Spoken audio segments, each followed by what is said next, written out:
I sat my mare with a straight back and skillful hands, and smiled serenely at my brothers, both younger than I, and yet both more familiar with court.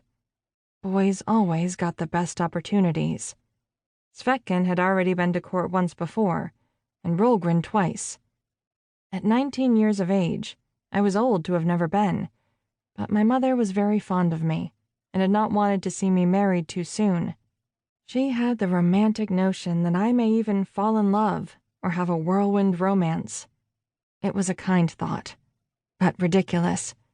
What had she expected would happen? Had she thought some stranger would appear in the night? Someone dashingly handsome who demanded my hand in marriage for the smallest of dowries? That kind of thing didn't happen, outside of stories.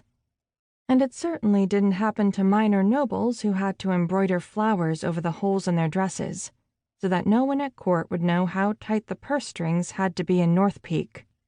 "Ready to ride, daughter?" my father asked, as he mounted his dancing gelding. Storm was too energetic to be a good mount, but he suited my hardy father well. It always surprised me that father, being such a practical man in all other respects, chose my high-spirited, dreamy mother, and then this unsuitable horse. It was a weakness of his, and one that made me all the fonder of him. If I was allowed to do any choosing for myself, I might choose the same. The ride from the hold of the Savatas of North Peak to Pensmore City takes 8 days, and though we stayed in inns and keeps of other landholders along the way, we were worn and dirty by the time we arrived. I'd made careful mental notes of each inn we had stayed at. The people as we moved closer to Pensmore City wore finer clothes, even the commoners. They ate finer foods, drank finer mead. Their swords and shields showed more polish, and their furs less wear from moths and age. It was foolish to feel smaller just because my father's hold in North Peak was poorer than these holds of the plains folk.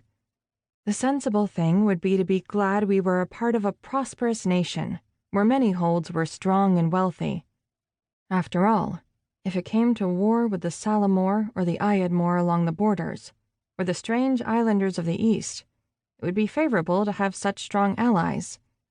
And yet, I felt smaller. I felt shabbier. I began to understand what my mother meant when she said my father would have to be very clever to find me a good match. Any dreams I had of a whirlwind romance, however carefully tamped down, were quickly smothered and buried, where I could no longer blush in shame that I'd ever had them at all. In North Peak, the people held us in respect. Here we barely garnered a look, and those who did look at us often wrinkled their noses. We were plain and bluff people, with simple clothing and weapons. We were nothing, now that we had left our land.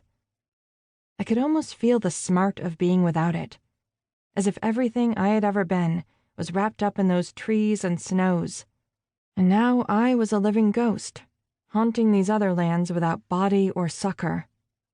By the time we reached Pensmore City, I was eager for any distraction from this constant reminder of my place in the kingdom of Pensmore. I tried not to let a stab of jealousy pierce me when we reached the city gates and were spattered with mud by a passing coach. A girl my age looked out between the curtains, her fine golden hair pulled back into an elaborate dressing, and a large emerald hanging from a chain over her forehead. Her eyes didn't even focus on us as she drifted by, as if we were nothing more than trees or goats along the horizon. "We should hurry before night falls," my father said practically.